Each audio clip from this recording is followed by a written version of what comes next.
Hey everyone, welcome back to my channel. My name is Christine and I love to read dark and disturbing things. Today we are going to be talking about the books that come out for the rest of the year, that is October, November, and December in the genre of horror. So let's see what's coming up.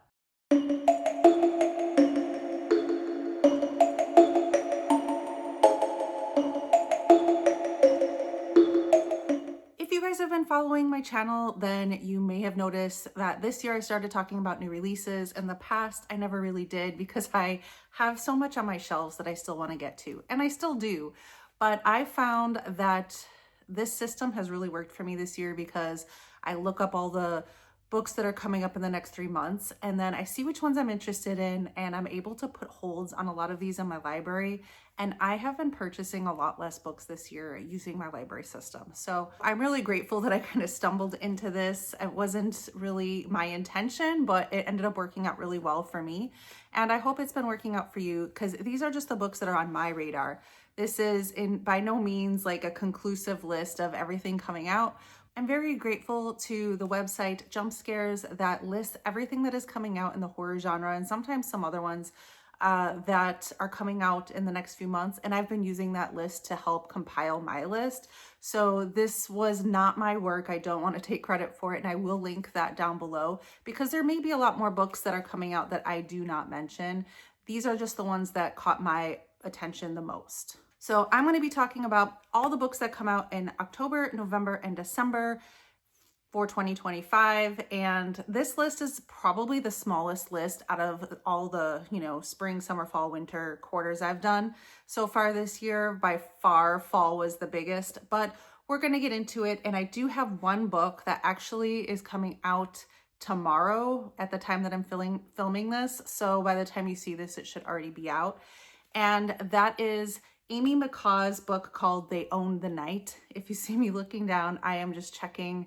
I've got Goodreads pulled up over here, and I'm just using that to kind of talk about each book. So please forgive me for looking down over here. But this is They Own the Night. And if you haven't read Amy McCaw before, I have read her Mina and the Undead series. It's actually right here. She really likes YA horror and is she's a big fan of Buffy the Vampire Slayer and all things in that kind of genre. And you could tell it heavily influences what she's written. So this is a book that I really recommend. This is actually a series. There's 3 in the series. And this one, I believe, is going to be a standalone. And if you I'm going to put the cover up here because clearly I think that our character in the middle there is inspired by Spike, who I had the biggest crush on, the biggest vamp crush on. He's like our punk villain with a heart. And yeah, I was definitely Team Spike. I believe this is a Dracula retelling. Let's see. It says, yes, a 1980s Dracula retelling from a YA point of view. By the way, Amy McCaw does have her own channel here on YouTube, so I will link that down below as well. This says Mia and Johnny have always been there for each other, particularly since their father was revealed to be a serial killer and is now serving a life sentence for murdering 13 people. Studying in a small university town near Edinburgh, Mia's coping mechanisms are hiding behind sarcasm, horror writing, and somewhat illegal true crime radio station, while Johnny steps up as her warm, sensitive brother and keeps her out of trouble. They're brother and sister. Just when journalist wannabe Johnny accepts an offer he cannot refuse, the chance to interview a reclusive mega rock star who disappeared from public view 3 years ago, Mia finds herself stuck on campus when 2 male students are found dead. As Johnny grapples with the enigmatic musician, he realizes that something about the star's nocturnal habits don't quite add up. Meanwhile, Mia's investigation takes her to the most unexpected places, including her dad's prison. So this does not seem like a straight up Dracula retelling. It definitely has like this 80s rock star twist, and I need to check this out. It says it's 87 pages. And even though I know I've said YA is not usually my thing, I do make exceptions, and this is one of them.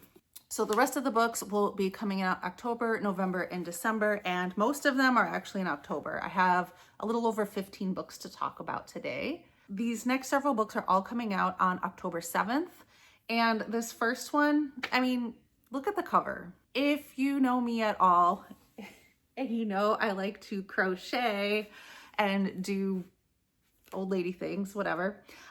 This cover definitely has my heart, and this is called Crafting for Sinners by Jenny Kiefer. I've never read this author before, but I know that she had a release, I don't know if it was this January or last January, called This Wretched Valley. So I have not read this author before, but I already have this on hold at my library. This says it's horror, LGBTQ rep, and adult. Okay, this sounds good. I don't think I ever actually read the synopsis before. The cover just had me, but this is about Ruth, who is living in a really small town that's very religious in Kentucky. And Ruth is queer. Her manager finds out that she's living with her girlfriend and fires her because this store that she works at is owned by a church that kind of like owns the town pretty much. So she decides to get some revenge on her way out by stealing some yarn, which, get it, girl. Just such a ridiculous thing to steal. But she gets caught on the way out, and instead of calling the police, they keep her in the store. They lock her in and attack her. It says she's forced to stab out one of their eyes with a knitting needle, and realizes that this might be like a culty situation that she's stuck in. And I don't know, this just sounds like such a good time and not taking itself too seriously, but we've got some cult action. We've got stabbing with knitting needles. I don't need to hear any more. Another one coming out on the 7th is called Her Wicked Roots by Tanya Pell. I do own a book by Tanya Pell. It's called Cicada. I haven't read it yet, but I think it's more of a novella and I do really want to get to it. This says that this is a queer retelling of Nathaniel Hawthorne's classic Gothic story. I'm gonna say this wrong, Rapanichi's Daughter. And I am not familiar with that story at all. I've never heard of it. Actually, I should probably look it up. Our main character is named Cordelia, which I love. Again, Buffy reference. Says she's on the run in search of her missing brother, Edward. Cordelia is in search of her missing brother, and it looks like she had to run away from this charity school that she was raised in order to find her brother. Using clues from past letters, she sets off looking for her brother. She's got nowhere to go, and she turns to someone named Lady Evangeline, who is a local botanist who owns the magnificent Edenfield estate. This lady makes it her mission to take in young women that are traumatized and employ them to protect them from the evil men in this world here. But maybe it was a little too good to be true, and I think that this estate has some secrets of its own. It says it is a Gothic, queer, and it's a retelling, and it's a little bit of horror and fantasy. So this is 352 pages, and I'd like to check it out. It does sound like it's a little more on the fantasy side, but I'm okay with that. This cover looks gorgeous, and I'm just mostly interested because I know that this is a horror author. This next one just sounds, it kind of reminded me a little bit of Dungeon Crawler Carl in that like silly way, not taking itself too seriously. This next one is called Colin Gets Promoted and Dooms the World by Mark Waddell. This one also says it is fantasy, adult, horror, queer, urban fantasy. And it says Colin is a low-level employee at Dark Enterprises, a hell-like multinational corporation solving the world's most difficult problems in deeply questionable ways. After years of toiling away in a cubicle, he's ready to climb the corporate ladder and claim the power he's never had. The only problem is he's pretty sure he's about to be terminated. Like for real, like terminated. Then he meets a shadowy figure promising him his heart's deepest desire, which we know those kind of deals always are, you know, no strings attached. But he cannot resist, and in return for a small unspecified favor, he asks for the one thing that will improve his life, a promotion. But that small favor unleashes an ancient evil. People of New York are disappearing, the world might be ending, and management is starting to notice. Getting to the top is never easy, and now it's up to Colin to save the world. It's the ultimate power move after all. So this one is unlike other books that I read. I did really want to read one earlier this year called Sign Here, which was kind of like a silly, like working in hell and trying to get promoted type book, but it was a little, it wasn't really to my taste. So this one is really going to depend on the tone. This will be one that I take up from the library because I'm not sure it's going to be for me, but I think it's worth checking out. The next one on my list also comes out on the 7th. It is called The Devouring Light by Kat Ellis. It is a young adult horror thriller, and it says Clown in the Cornfield meets The Cabin. I know I'm in the minority, but I really disliked Clown in a Cornfield. So let's see if it's just because it's YA horror that it says that. So it looks like this is about a battle of the bands, and we have our character Hayden and their rival Deacon, and they are both in this battle of the bands. They get stranded on the way to this festival, and they're so worried that they're gonna miss this gig. They're kind of stuck in this like swampland where there's no one around, and they stumble upon a decaying house. They feel like it will be best to wait out the storm in this house. So many horror movies start this way, and it never works out for them. It says the house isn't just abandoned, it's been waiting for them, and bodies start to pile up. The walls start to close in, and twisted secrets come to light. Unless Hayden and the others can survive long enough to escape, the house will claim them forever. If you're into YA horror, yes, this sounds very tropey, but sometimes we like that. Sometimes I like that. It's kind of comforting, and sometimes it's fun when they do like a unique twist on that. The next one coming out on the 7th is called How to Fake a Haunting by Christa Carmen. This one says it is horror, thriller, mystery, gothic, suspense, 322 pages. All right, this one is about a woman named Lainey Taylor, and she is in an abusive situation with her alcoholic husband. Her alcoholic husband has these hallucinations and erratic behavior, and she's kind of worried about her life as well as that of their daughter. She really wants to get a divorce, but it sounds like he's going to give her a super hard time about getting custody over her child. So she and her friend decide to come up with this brilliant idea of staging a haunting on their house to drive him out of her life, which is a very unique take on that, I guess. It says, in a house filled with so much rage, resentment, and fear, is it any wonder that Lainey and Adelaide's plan goes horribly wrong? As their fake haunting spirals into something no one can control, Lainey discovers the only way out of this frightening trap is to join forces with Callum or die trying. This one is kind of giving me September House, possibly. Just having so many negative feelings in a house, could that create its own kind of spirit type thing? Like, this is not a happy home. So it being haunted, did they end up haunting it with all of their negative energy? All right, on October 9th, we have a new release from Gemma Amor called Itch. I have a feeling this is going to be a lot of body horror, and it's going to actually get to me because I work in a medical setting, and there is one thing, I could see all kinds of stuff, okay? But if somebody asks me a question about lice, it will get to me every time. Like, you just start to scratch your head, and I know that they don't jump or anything like that, but one mention of it for the rest of the day, you'll just be itchy. That's just how it works. So this says it is a folk horror novel, 353 pages, an adult horror thriller. Our main character, Josie, is at rock bottom, burnt out, heartbroken, and recovering from an abusive relationship. She has hopes of a fresh start, but they're horribly derailed when she stumbles across a dead woman's decaying, ant-infested body in the woods. The grim discovery sends her into a downward spiral, forcing her to face uncomfortable truths about the victim and her own past, all whilst battling the swarming black ants that seem to be burrowing into her mind and flesh. This is also giving me flashbacks to reading The Queen by Nick Cutter earlier in the year, which I absolutely loved. I love body horror, and there were some great ant scenes in that. So if you're into a buggy body horror, it sounds like this one will be for you. The next one is a novella that comes out on the 14th. It is called The Film You Are About to See by Haley Newlin. And I've never heard of this author, but this one was kind of giving me drive-in vibes by Joe R. Lansdale, and I really enjoyed that book. So this one is only 175 pages. Why is there no synopsis for this? I know I read one. Let me pull it up. It says it's 1959 in a rural in a rural Indiana town, and the local drive-in is hosting their first ever Dusk Till Dawn Spooktacular.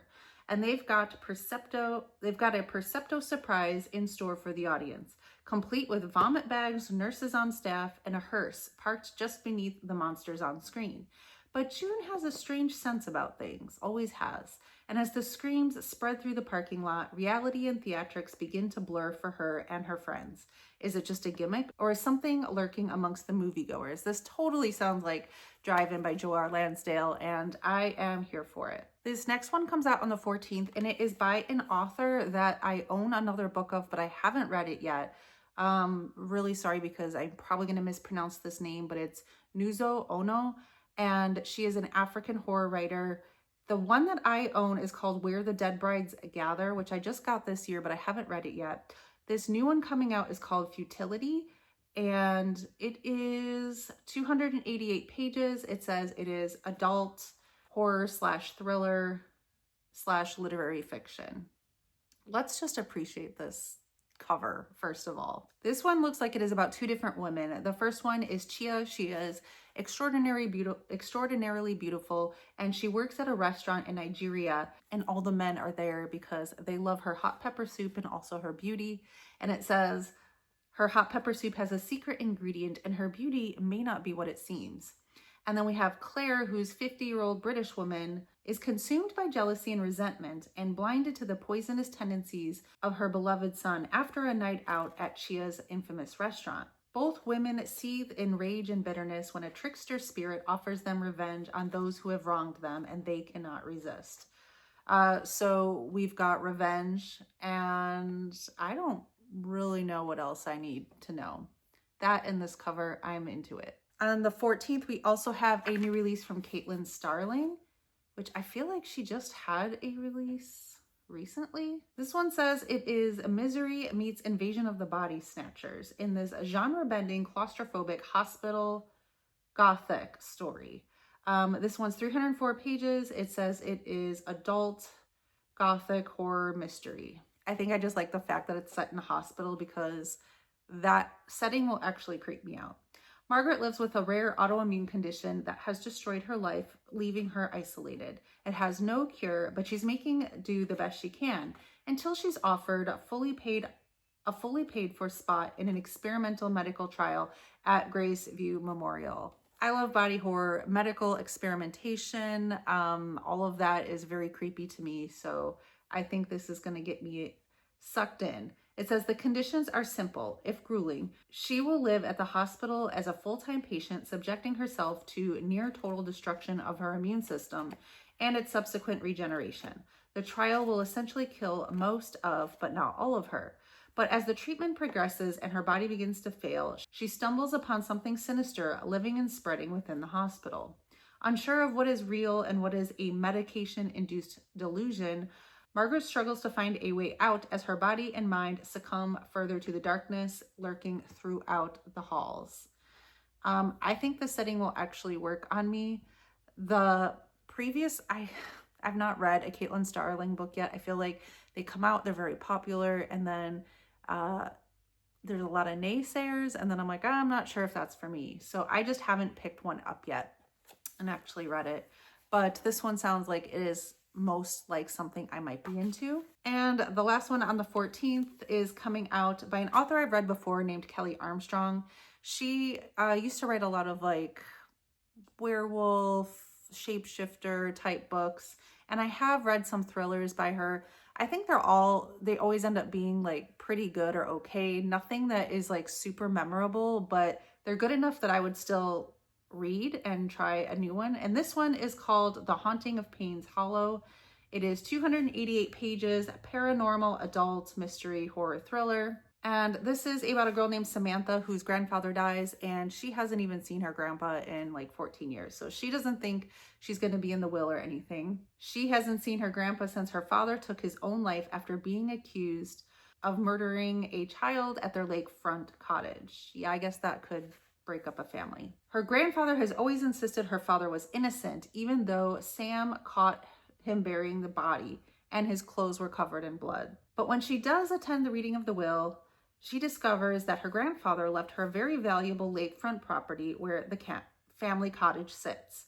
There's one catch. She needs to stay in the cottage for a month to finally face the fact that she was wrong and her father was innocent, in her grandfather's words. So she travels back home, but a couple days into her stay, her aunt goes missing and she begins to question everything. Plagued by nightmares and paranoia, she begins hearing sounds in the forest and seeing shapes crawling from the water as the rippling waves of the lake promise something unspeakably dark lurking just below the surface. I like this trope of family secrets, going back home, facing something that you thought you know, and maybe realizing that you were possibly wrong all along. Then on the 21st, we have the sequel to Crypt of the Moon Spider coming out. This is by Nathan Ballingrud, and the second book is called Cathedral of the Drowned. The first one was a novella. It's more like sci-fi with horror elements, and it's about a woman who is seeking help for mental health. When I say seeking help, her husband is setting this up and basically sending her to the moon, where there is this experimental procedure going on where they inject your brain with spider silk and it's supposed to help you.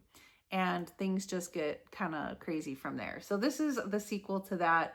It's only 144 pages. I'm pretty sad because this one is not available at my library, neither is the first, but I own the first one and I would like to continue this series, so I'll have to find a copy of it. On the 21st, we have a book that coming out that I have seen this trend kind of coming out more and more, and I'm not sure if it's going to go too kitschy, like too cheesy for me, but I do love this cover. This is called Slayers of Olde by Jim C. Hines. I've not heard of this author before. It says it is urban fantasy, adult humor. So I think this is a book that isn't going to take itself too seriously, but that cat is amazing. This says, it is Buffy the Vampire Slayer meets Golden Girls in this humorous contemporary standalone fantasy about a group of former chosen ones coming out of retirement to save the world one last time. And that just sounds fun to me. I really liked Killers of a Certain Age, and there's another book that I haven't read yet coming out. I'll pop it up here because I can't think of the title right now. All about, like, I guess we're pandering to those of us that are getting older, that grew up with these things, and just, you know, life isn't over. You have one last hurrah to be a slayer, and I think that sounds like fun. So I will check this one out from my library when it's available, and I'm really fingers crossed that it's just a fun time. I don't think it's going to be too scary. And the last book coming out in October is called Darker Days by Thomas, I can't say his name, Thomas Olde Heuvelt, I'm sorry, I can't say that. This is the author of Hex, which is a book I will be reading in October. And honestly, this is just on my radar because of this author. This is a little bit longer. It's 416 pages, and it says it's horror, fantasy, thriller. Sometimes you think you can see things behind the fence, bad things, so it's better not to look. In Lock Haven, a quiet little town in Washington state, Bird Street is a very special place. The residents of this pretty cul-de-sac are all successful, wealthy, healthy, and happy. Their children are high achievers, well-mannered, and smart. But when November arrives, the darker days descend, bringing accidents, bad luck, familial conflict, and illness. It is in November when a stranger appears to collect on a long-standing debt. A price must be paid for good fortune of the residents of Bird Street to enjoy the other 11 months of the year. The devil is due and a sacrifice must be made. I like that this takes place in the state that I live in. And we have seen this trope before, this whole thing where we must make a sacrifice to appease whatever God, devil, spirit to continue having a good life. I'm mostly into this because of the author, and I don't know, I'll give it a chance and see what it's about. So that's everything in October. And I only have 3 more books to talk about because there's only 2 in November and 1 in December, which is kind of crazy to me, but things, you know, slow down at the end of the year. All right, this first one comes out on November 4th, and this is an author that I adore and will always check out when she puts something out, and that is Laurel Hightower and The Long, Low Whistle. This is one of the Killer VHS series, which I enjoy that series in general. It is a series of like novellas, and they're usually retro inspired. I don't even know if I read the synopsis. I just saw Laurel Hightower and that was it. So let's see. It says, the sound of the whistle that split Patricia's life in two still haunts her 2 decades later. Its echoes leaving their indelible stamp on everything she does. The rift caused by her father's unsolved death haunts her, pushing her to more dangerous attempts to put his memory to rest. Breaking into mausoleums in the dead of night isn't how she pictured her life, but she'll do anything to know what happened. When a group of amateur cryptid hunters show up in a small town, Trish doesn't hesitate to take what might be her only chance to find answers, even if they're searching in the last place she should be. A sealed, abandoned mine, tight underground passages filled with unseen creatures, and impenetrable darkness await the crew, but it's the only path forward, and Trish won't leave her father's legacy buried. This is reminding me a lot of Below by Laurel Hightower, where it takes place. It's about Mothman, and a lot of it takes place in this really dark cave. And it is like the first time that an author has actually had me scared while reading a book about the dark, because the way it was described and the things that the author or that the character had to do in this book in complete darkness, I was in it. I was eating it up and I was creeped out. So I cannot wait for this one. And the other one that comes out in November is also on the 4th. And this really just is on my radar because of the author. And I'm not sure that this is the author for me. I'm going to be honest, but I know she is very popular, and it's Christina Henry, and it's The Place Where They Buried Your Heart. I've tried a couple Christina Henry books and they did not work for me, but for whatever reason, I feel like I just haven't found the right book that she's written for me. So I will try a few more before I give up on this author. So let me know down below if you agree or disagree, because I feel like I'm the only person that just doesn't get it. This is 320 pages. It is adult horror / thriller. And let's see what it's about. A woman must confront the evil that has been terrorizing her street since she was a child in this gripping haunted house novel, perfect for fans of The Last House on Needless Street and Tell Me I'm Worthless. On an otherwise ordinary street in Chicago, there is a house. An abandoned house where once upon a time terrible things happened. The children who live on this block are told by their parents to stay away from that house, but of course the kids don't listen. Children think it's fun to be scared, to dare each other to go inside. Jessie Campanelli did what many older sisters do and dared her little brother Paul. But unlike all the other kids who went inside the abandoned house, Paul did not come back. His 2 friends, Jake and Richie, said the house ate Paul. But of course, the adults don't believe that. Adults never believe what kids say. They thought someone kidnapped Paul or otherwise hurt him. The disappearance of her little brother broke Jessie's family apart in ways that would never be repaired. Jessie grew up, had a child of her own, kept living on the same street where the house that ate her brother sat, crouched and waiting.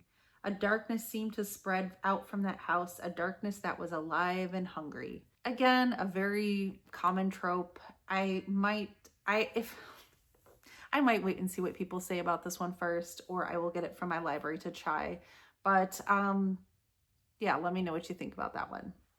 And the last one I put on here is also because this is a very popular author and they must not sleep, because I swear there's several releases from this author per year. This is T. Kingfisher, a Snake Eater. It says it's 271 pages, adult fantasy, horror, urban fantasy. So T. Kingfisher usually writes retellings, but really makes it their own, and I really do like their writing. So this is an author that works for me, but I feel like they have such a backlog of books that I still need to read. I don't know that I will run out and get this one right away, but it'll be on my radar. So this is about Selena, who is traveling to a remote desert town in search of her estranged aunt. Her life is kind of, in shambles. She's broke, she's in an unhappy marriage, and she gets to this town and finds out that her aunt is dead. So she sees no harm in staying at her aunt's house for a couple weeks, taking care of her garden, and just enjoying being away from life for a while. But the people seem a little too eager to have her around, and they're starting to act a little strange. Weird things start happening, and it says that she finds herself pursued by disturbing apparitions, visitations that come in the night and seem to want something from her. Looks like her Aunt Amelia owed a debt to someone, and that god has come to collect that debt. So I don't think this one is actually a retelling, but it'll definitely be on my radar when I catch up on some of those books by T. Kingfisher. That is everything on my radar that is coming out through the end of the year. I really enjoyed this process of making these videos. It has really just helped me be on top of my library holds. I've read a lot of books that I wouldn't have picked up for myself, but I didn't mind, you know, getting it from my library just because they were on my radar. And I don't know, I really enjoyed keeping up with the new releases. So hopefully these videos have helped you out as well. If there's anything that I missed that you think that I might be into, let me know down below so I can be sure to check those out, and I will continue to make these videos because I personally really enjoyed the process. So thank you guys so much for watching. As always, stay spooky.